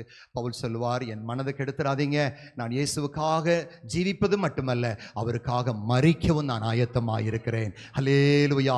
கட்டுகள் கட்டப்பட்டவனாக நான் போகிறேன். விசுவாசிகள் கர்த்தருக்குள்ளே கட்டப்பட்டவர்களாய், ஆவியிலே கட்டப்பட்டவர்களாய் இருக்க வேண்டும். அதைத்தான் எபேசியர்ல வாசிக்கும் பொழுது தேவனுடைய வாசஸ்தலமாக கூட்டி கட்டப்பட்டு. சரி, தேவனுடைய வாசஸ்தலத்தை பார்த்து நாம் முடிப்போம். எடுத்துக்கொள்ளுங்க, யாத்ராமத்தின் புஸ்தகம் 26ஆம் அதிகாரம் முதல் வசனத்திலிருந்து வாசிங்க. மேலும் திரித்த மெல்லிய பஞ்சு நூலினாலும், திரித்த மெல்லிய பஞ்சு நூலினாலும், இளநீல நூலாலும், இரத்தாம்பர நூலினாலும், சிவப்பு நூலினாலும் நெய்யப்பட்ட 10 மூடு திரைகளால் வாசஸ்தலத்தை உண்டு பண்ணுவாயாக. அவைகளில் விசித்திர வேலையாய் கேருபீன்களை செய்ய கடவாய். சரி, அடுத்த வசனம். ஒவ்வொரு மூடு திரையும் 28 முழ நீளமும் 4 முழ அகலமுமாய் இருப்பதாக. மூடு திரைகள் எல்லாம் ஒரே அளவாய் இருக்க வேண்டும். அடுத்த வசனம். 5 மூடு திரை ஒன்றோடொன்று இணைக்கப்பட்டிருக்க வேண்டும். மற்ற 5 மூடு திரைகளும் ஒன்றோடொன்று இணைக்கப்பட்டிருக்க வேண்டும். 5வது வசனம். காதுகள் ஒன்றோடொன்று இணையும்படி ஒரு மூடு திரையில் 50 காதுகளையும், இணைக்கப்பட்ட மற்ற மூடு திரையின் ஓரத்தில் 50 காதுகளையும் உண்டு பண்ணுவாயாக. சொல்லுங்க, எத்தனை காது? நமக்கு எத்தனை காது இருக்குது? 2 காது. இதெல்லாம் நீளமான பெரிய பெரிய ஸ்கிரீன். ஆசரிப்பு கூடாரத்தில் 10 முழ நீளம், பார்த்துருக்கீங்களா? 5 மூடு திரைகளை உண்டு பண்ணுவாயாக. அதற்கு எத்தனை காதுகளை உண்டு பண்ண வேண்டும்? கொக்கி காது இல்லையா, அதுதான் இந்த ஸ்கிரீனை தூக்கி பிடிக்கும் இல்லையா? புரிஞ்சிட்டிங்களா? 50 காதுகளை உண்டு பண்ணுவாயாக. பாஸ்டர் ஐயா 50 காதுகளை 50 வருஷங்களை உண்டு பண்ணிட்டார். அல்லையில சொல்லுவாண்டவருக்கு 50 காதுகளை உண்மையிலேயே எங்கள் எல்லாரையும் இணைச்சி, ஊழியர்கள் எல்லாம் இணைச்சி அவர்களுக்கு ஆலோசனை கொடுத்து, நல்ல வண்டி கொடுத்து, பைக் கொடுத்து. யாருக்கு மனசு வரும்? யோசித்து பாருங்க, மனசு வருமா? எங்கள் அப்பாட்ட கேட்டேன், அப்பா ஒரு 5000 ரூபா கொடுங்கப்பா அப்படின்னு ஒரு லெட்ரு போட்டேன். அப்போல்லாம் போஸ்ட் கார்டு தானே. அப்போ ஒரு இடம் வருது, சர்ச்சுக்காக வாங்கிடலாம், 5000 ரூபா கொடுங்க அப்படின்னு. அவங்க சொன்னாங்க, ரொம்ப கஷ்டத்தில் இருக்கிறோம். அடுத்த போஸ்ட் கார்டு எனக்கு வருது. என்ன வருது? ரொம்ப கஷ்டத்தில் இருக்கிறோம். நல்லா நிறைய நேரங்களில் பார்த்தீங்கன்னா இந்த காதுகளை இணைக்கிறத பற்றி சொல்கிறேன். சில நேரங்களில் நான் நேராக போயிட்டு மூணார் போயிட்டு திரும்பி வரும்போது எங்கள் வண்டி செலவுக்கு கூட எங்கள் வீட்டில் கொடுக்க காசு இருக்காது. அப்போ ரவியை சொல்லுவார், நீங்கள் அண்ணனை பார்க்காம போகக்கூடாது, அதுதான் நமக்கு செக் போஸ்ட். எங்கேருந்து வந்தாலும் வரும்போது வரணும், இல்லைன்னா போகும்போதாவது யாரை பார்த்துட்டு போனோம்? ஐயாவை பார்க்காம போகக்கூடாது. அப்போ வரும்போதெல்லாம் அவர் கை நிறைய பாக்கெட் நிறைய ஊழியத்துக்கு கொடுத்து அனுப்புகிற அருமையான தகப்பனை விட மேலான ஒரு தாசன். அல்லேலூயா. மறக்க முடியாதுங்க. அந்த காலத்தில் 92வது வருஷத்தில் 500 ரூபா ஃபஸ்ட்டு கொடுத்ததே ஐயா தான். நான் பெருமைக்காக சொல்லுங்க, இதெல்லாம் சாட்சிங்க. அடுத்து நான் மீட்டிங், அடுத்து எனக்கு சான்ஸ் கொடுக்க மாட்டாங்க, இந்த 42ஓட க்ளோஸு. அதனால் நான் எல்லாத்தையும் சொல்லிடுறேன். அந்த நாட்களில் 100 ரூபா காகிதம், 500 ரூபா. அந்த நாளில் பார்த்தீங்கன்னா வீட்டு வாடகை 100 ரூபா தான், 200 ரூபா தான் வாடகை. அந்த நாளையில் என் சொந்தமோ என் பந்தமோ என் பெற்றோர்களோ கொடுக்காத காலத்தில் ஐயா கொடுத்து இந்த ஊழியத்தில் உதவி செஞ்சிருக்கிறார். Praise the lord. அல்லேலூயா. இதெல்லாம் இணைக்கிறது தானேங்க, கர்த்தருக்குள்ளே இணைக்கிற ஊழியம் தானே. அவர் அன்னைக்கு கொடுக்காம விட்டுருந்தாருன்னா நம்ம இப்படி நிற்க முடியுமா? வெள்ளையை போட்டு நிற்க முடியுமா? நிற்க முடியுமா சொல்லுங்கள்? மைக் பிடிச்சி நிற்க முடியுமா? என்ன பிடிச்சி நிற்கணும்? என்ன பிடிச்சி நின்று போனோம் நான்லாம் தெரியாது. ஆனால் இன்றைக்கி மைக் பிடிச்சி நிற்க வைக்க காரணமே இந்த கார்மெண்டின் ஊழியத்தை கர்த்தர் மூணாருக்கு அனுப்பினதுனால தான். அல்லேலூயா சொல்லுவோம் ஆண்டவருக்கு. இங்கே ஆண்டவர் மோசேக்கு சொல்கிறாரு, இந்த காதுகளை நீ இணைப்பாயாக. பாஸ்டர் என்னைக்கு இது வரைக்கும் கோபமாக என்னெல்லாம் திட்டினதே கிடையாது, என்னை திட்டினதே கிடையாது, கோவப்பட்டதே கிடையாது. கேட்டிங்களா? ஒரு அன்பு, ஒரு தகப்பனுடைய இருதயத்தை கர்த்தர் ஐயாவுக்கு கொடுத்து இன்னும் அவருக்கு நல்ல ஆயுசு காலங்களை கொடுத்து இதை போல் எத்தனையோ சபைகளை பிரதிஷ்டை பண்ண வேண்டும். இந்த இனி உள்ள காலங்களில் சபைகள் ஓங்கி வளர வேண்டும். கனிதரும் திராட்சை கொடியை போல படரும் இந்த ஊழியம். நம்ம எல்லாம் ஜெபிப்போமானால் தேசத்தை நிச்சயமா சுதந்திரிக்க முடியும். ஆனால் கர்த்தர் விரும்புகிற அளவுக்கு நம்மகிட்ட ஜெபம் இல்லை. கர்த்தர் விரும்புகிற அளவுக்கு அவருக்கு தந்த அந்த தியாகம் நம்ம ஒவ்வொருவருக்கும் வரும்னு வச்சுங்களேன், இதை விட பெரிய காரியங்களை கர்த்தர் நம்மை கொண்டு செய்வார். அல்லேலூயா. இங்கே வாசிக்கிறோம் பாருங்களேன். ஆண்டவர் சொன்னாரு 3வது வசனத்தில் இணைக்கப்பட வேண்டும். அந்த வசனத்தினுடைய முடிவு இணைக்கப்பட்டிருக்க வேண்டும். 4வது வசனம் இணைக்கப்பட்ட. 4வது வசனத்தில் மத்தியில் இணைக்கப்பட்ட. 5வது வசனத்தில் இணைக்கப்பட்ட. 6வது வசனத்தில் இணைத்து விடுவாயாக. பிரைஸ் தி லார்ட் சொல்லுங்க. இந்த வாசஸ்தலத்தை இணைத்து விடுவாயாக.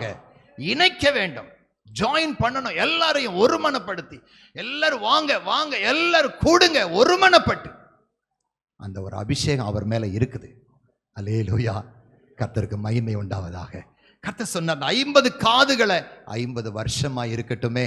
நம்மை கர்த்தர் இந்த 50 வருஷத்தில் ஒரு காது, இன்னொரு காது, இன்னொரு ஊழி, இன்னொரு ஊழி, இன்னொரு சபை, இன்னொரு ஆத்துமா, இப்படி தேவன் இணைத்து இணைத்து இணைத்து நம்மை ஒரு பெரிய விஸ்தாரமான ஆசரிப்பு கூடாரமாக தேவன் வாசம் பண்ணுகிற ஒரு ஸ்தலமாக நம்மை மாற்றி இருக்கிறார். கரங்களை தட்டி உற்சாகமாய் ஹல்லேலூயா, ஹல்லேலூயா.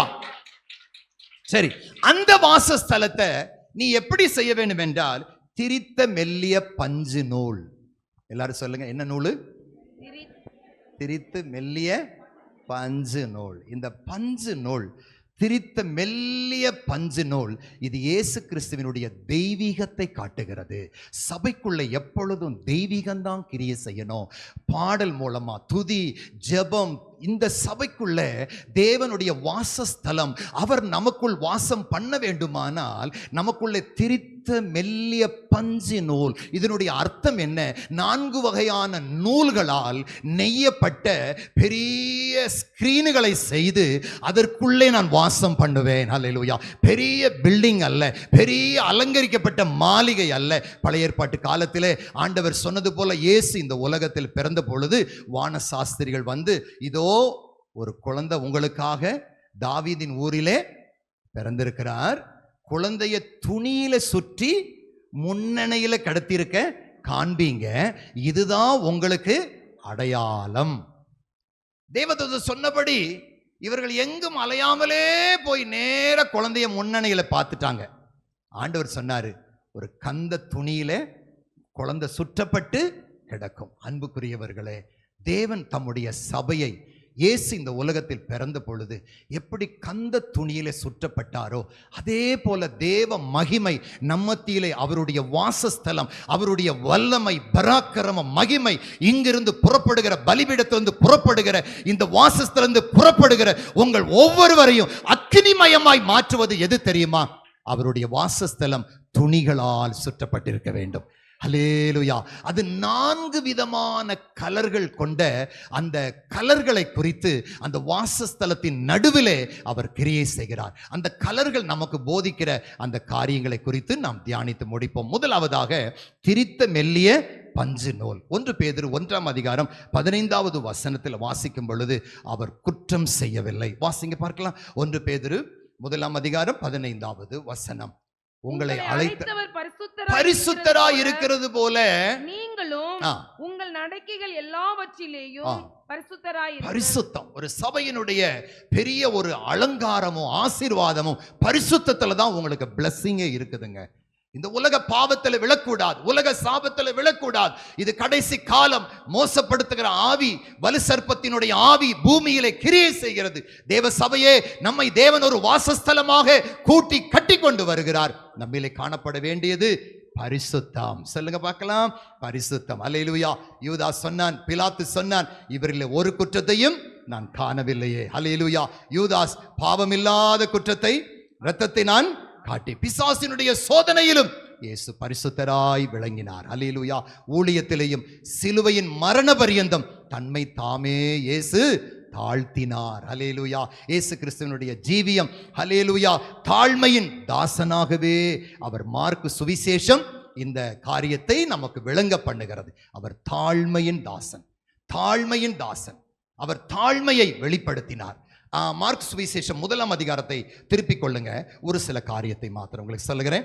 அதுல பாருங்க, 1ஆம் அதிகாரத்தை எடுத்துக்கொள்ளுங்களேன். அவர் தாழ்மையின் தாசன். எடுத்துக்கொள்ளுங்க. அதில் முதல் வசனத்தை, முதல் பகுதியை வாசிங்க. தேவனுடைய குமாரனாகிய தேவகுமாரனாகிய இயேசு கிறிஸ்துவின் சுவிசேஷ ஆரம்பம். 12ஆம் வசனம் முதல் பகுதியை படிங்க. உடனே, போதும் போதும், உடனே. 18 படிங்க. உடனே. 20, உடனே. 21 நடுப்பகுதி உடனே. 26 முதல் பகுதி உடனே. 29 உடனே. 30 வாசிங்க நடுப்பகுதி உடனே. 31 நடுப்பகுதி உடனே. உடனே. உடனே. உடனே இயேசு தன்னை பிதாவின் சித்தத்துக்கு தாழ்த்துவார். இவங்க தான் உண்மையான ஊழியக்காரங்க. உடனே செய்யணும். பார்த்துருக்கீங்களா? நிறைய பேர் என்கிட்ட ஒரு வேலைன்னு சொல்லிட்டு போவாங்க. அவங்க வேலையெல்லாம் முடிச்சுட்டு வீட்டுக்கு காய்கறிலாம் கொடுத்துட்டு 3 மணி நேரத்துக்கு அப்புறம் வருவாங்க. பார்த்துருக்கீங்களா? சொன்னதெல்லாம் மறந்துடுவாங்க. பார்த்துருக்கீங்களா? இல்லை இல்லை, இயேசு உடனே செய்தார். அல்லேலூயா. பிதாவாகிய தேவனுடைய சித்தத்தை மார்க்கு சுவிசேஷம் நமக்கு அந்த திரித்த மெல்லிய பஞ்சு நூல் அவர் சுபாவத்தை நம்ம காண்பிக்கிறது, அந்த வெண்மையை காண்பிக்கிறது.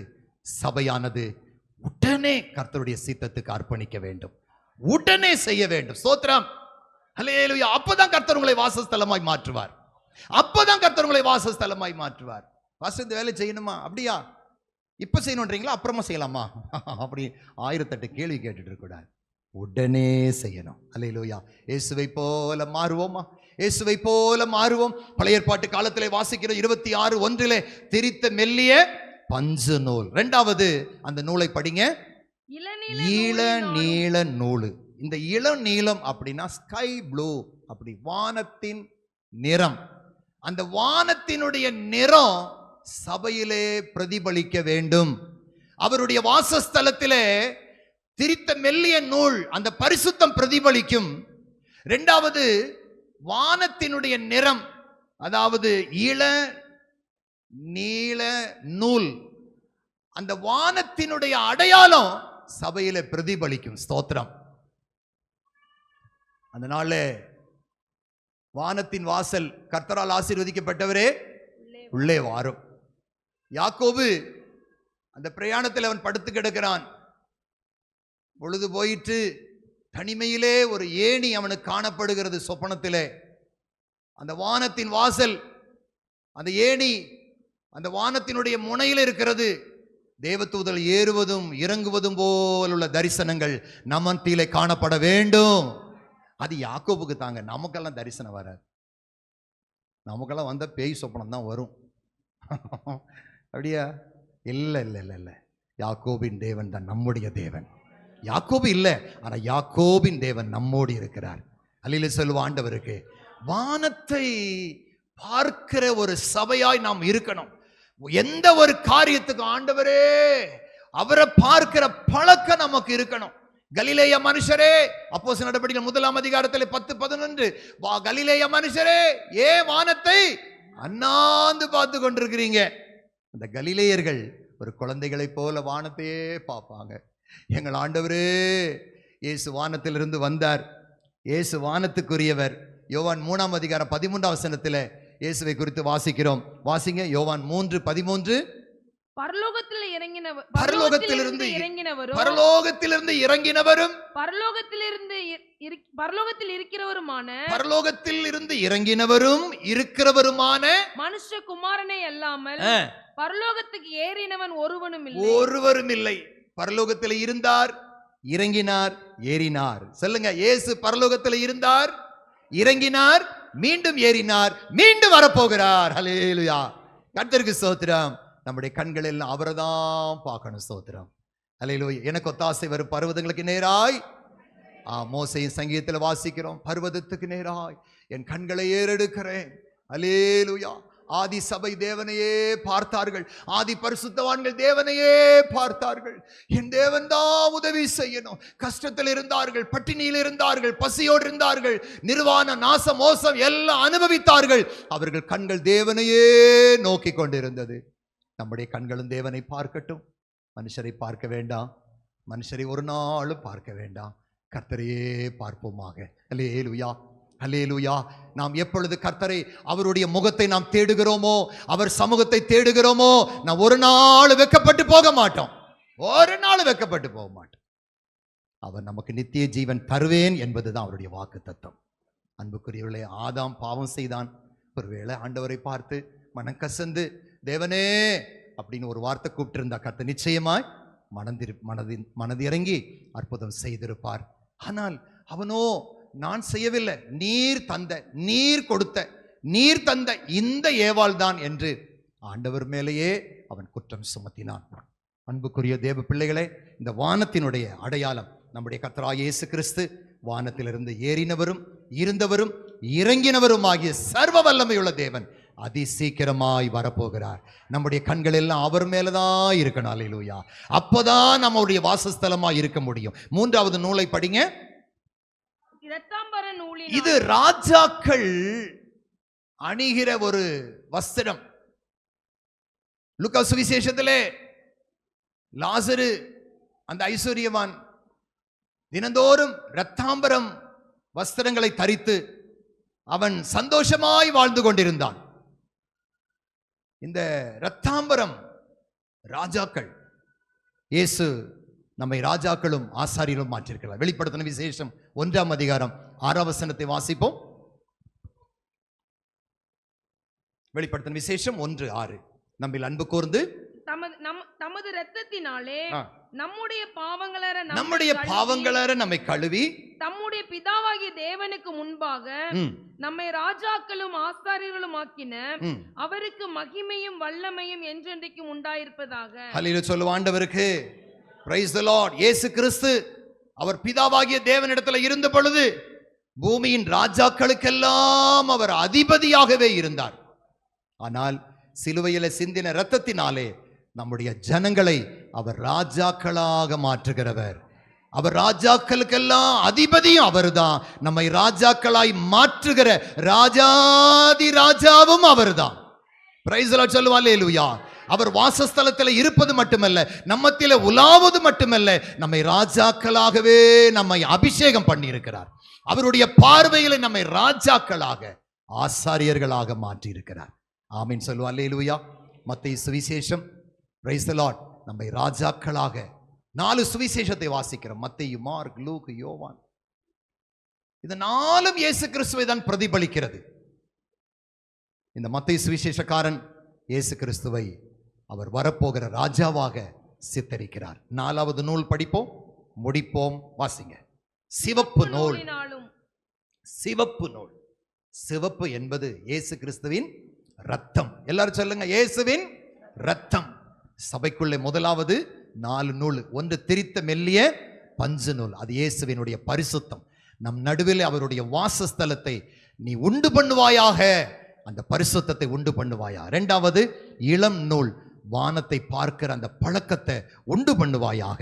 அடுத்தபடியாக இரத்தாம்பர நூல், அவர்தான் நம்மத்தில் ராஜாவாக வெளிப்பட போகிறார் என்பதை வாசஸ்தலத்தில் நீ அறிவிப்பாயாக.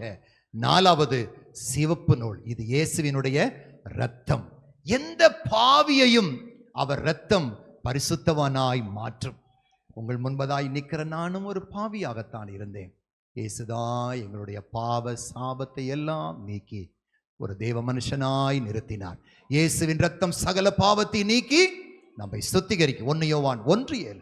ராகாப் என்கிற ஒரு வேசி, பைபிள்ல ராகாப் என்கிறதான ஒரு வேசியை குறித்து யோசுவாவின் புஸ்தகத்தில் வாசிக்கிறோம். அந்த வேவுக்காரர்களை ஆதரித்ததுனால அவளுடைய வீட்டையும் அவளுக்கு உண்டான எல்லாவற்றையும் கர்த்தர் காப்பாற்றினார். ஸ்தோத்திரம். எபிரேயர் 11ஆம் அதிகாரத்தில் அது பெரிய பரிசுத்தவான்களுடைய பட்டியல், ஜெயஜீவியம் எடுத்தவர்களுடைய பட்டியல். ஆபிரகாம், யோசேப்பு, பெரிய பெரிய பரிசுத்தவான்களுடைய பட்டியல்ல இந்த ராகாப்பும் அவள் பேரு வந்துருச்சு. அந்த ஸ்தானத்துல வந்துருச்சு பாருங்க. எபிரேய ஆக்கியோன் அந்த அம்மாவையும் இன்க்ளூடிங் பண்ணி எழுதிட்டார். ராகாப் அந்த வேவுக்காரர்களை ஏற்றுக்கொண்டு, ஸ்தோத்திரம். இந்த நல்ல அவங்க என்ன செய்தாங்க? நாங்க உங்களை உயிரோட காப்பாற்றணும்னா உங்க ஜன்னல்ல சிவப்பு கயிறை கட்டி வை. அந்த அம்மா அப்படியே கீழ்ப்படிஞ்சிச்சு. கீழ்ப்படிந்து அந்த ஜன்னல்ல என்ன கட்டி வச்சாங்க? சிவப்பு கயிறை கட்டி வச்சு. நீங்க கட்டிடாது, வீட்டில் போய் கட்டிடாதீங்க. சிவப்பு கயிறை கட்டி வச்சு நாங்க அதை பார்க்கும்போது இயேசுவின் ரத்தம் இந்த வீட்டில் உண்டு. ஹல்லேலூயா. நீங்க காக்கப்படும்படி இயேசுவின் ரத்தம். இஸ்ரவேல் மக்கள் எகிப்து தேசத்துல இருந்தார்கள். கடைசியா சங்கார தூதன் வரப்போகிறான்.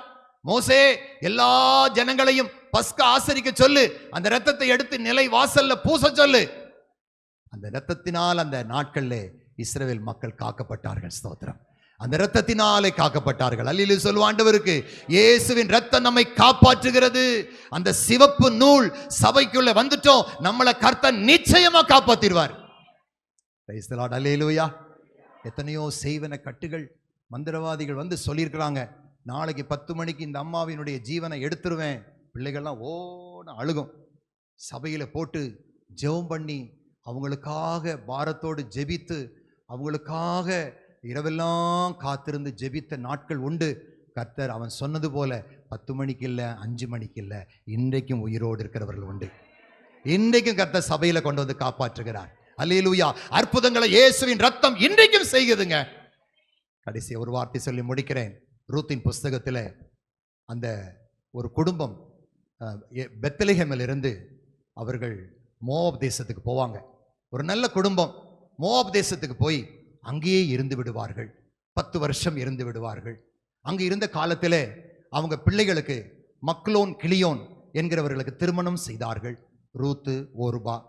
திருமணம் செய்த பிற்பாடு அந்த மாமனாரும் இறந்து போயிடுவார். உங்களுக்கு தெரிந்த விஷயம்தான். அதுக்கடுத்து அந்த மக்லோனும் கிலியோனும் 2 பேரும் இறந்து விடுவார்கள். கடைசியாக மாமியாரும் 2 மருமகளும். அப்போ பெரிய மருமகளை பார்த்து ஓர்பாலையும் சின்ன மருமகள் ரூத்தையும் பார்த்து, நீங்க திரும்பி போங்க, திரும்பி போங்க, திரும்பி போங்கன்னு 3 முறை சொல்லுவாங்க.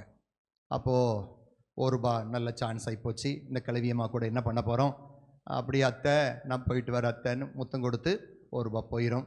ரூத்தை பார்த்து சொல்லுவாங்க, ரூத்து உன் சகோதரி போயிட்டா, நீ போய் இன்னொரு கல்யாணம் பண்ணிக்கோ, உன் குடும்பத்தோடு சந்தோஷமாயிரு. அந்த அம்மா சொல்லுவாங்க, திரும்பி போவதை குறித்து என்னோடு பேசுவேன், நீ போகிற இடத்துக்கு தான் நானும் வருவேன், உம்முடைய தேவன் தான் என்னோட. அந்த அம்மா சொல்ல, உம்முடைய தேவன் தான் என்னுடைய. எல்லாம் சொல்லுங்க, உம்முடைய தேவன் தான் என்னுடைய தேவன். அந்த வார்த்தையை கர்த்தர் கவனிச்சார். அப்படியா?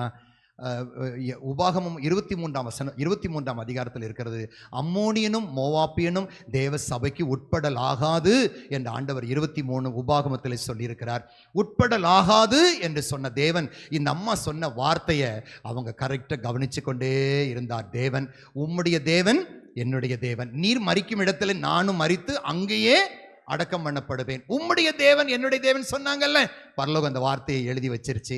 ஆண்டவர் குறிச்சிட்டாரு. இப்போ அவங்க நடந்தே இப்போ எங்க வர்றாங்க? பெத்லெஹேம் வர்றாங்க. பெத்லெஹேமுக்கு வரும்போது மாலையிலே சரியா ஒரு 6-7 மணிக்கு அந்த பெத்லெஹேமுக்கு வரும்போது அப்போ வார்கோதுமை அறுப்பின் பண்டிகை நடக்குது. இஸ்ரவேலுக்குள்ள ஒரு நியமம் உண்டு. முதலாவது அவர்கள் என்ன செய்ய வேண்டும்? கோதுமையை கதிர்களை அறுத்து அதை தீயில அசைவாட்டி அதை அந்த பஸ்கா பண்டிகை ஆடு அறுக்கப்பட்டு ஆட்டுக்குட்டி பழுதற்ற ஆட்டுக்குட்டி வீட்டுக்கு முன்னால அறுக்கப்பட்டு அந்த இரத்தத்தை பூசி பஸ்காவை ஆசரிப்பார்கள். கடைசியாக அந்த அறுப்பின் பண்டிகை இஸ்ரவேலுக்குள்ள வரும்.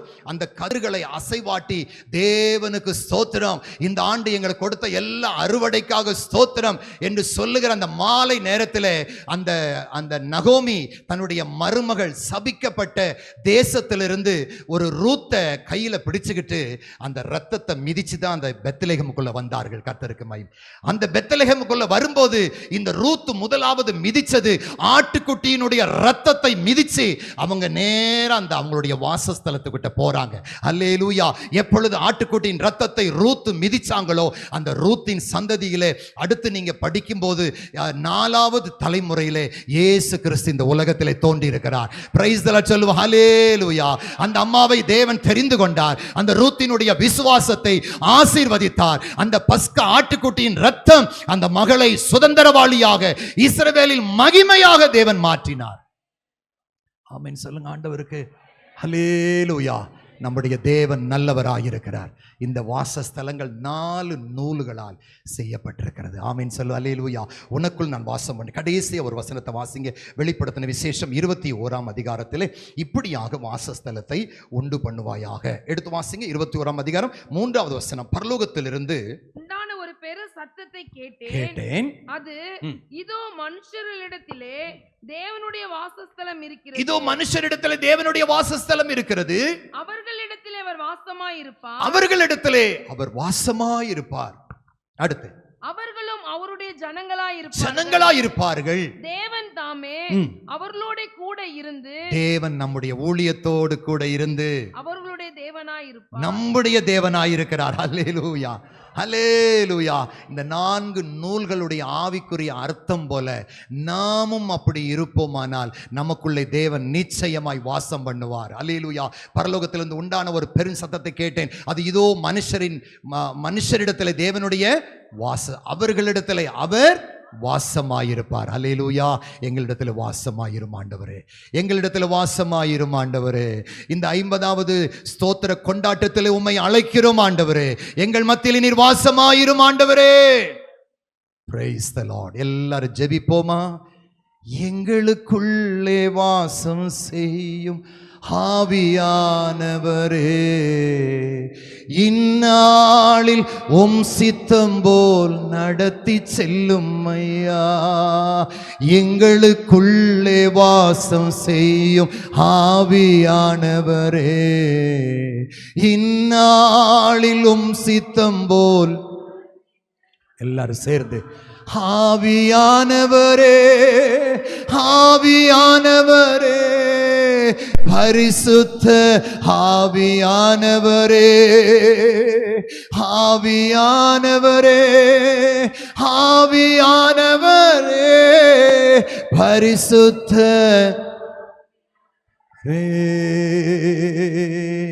எங்கோ நான் வாழ்ந்து அறியாமல் அலைந்தேன், என் நேசர் தேடி வந்தே. எங்கோ நான் வாழ்ந்தேன் அறியாமல், நம்மை வாசஸ்தலமாய் மாற்றிருக்கிறாரே.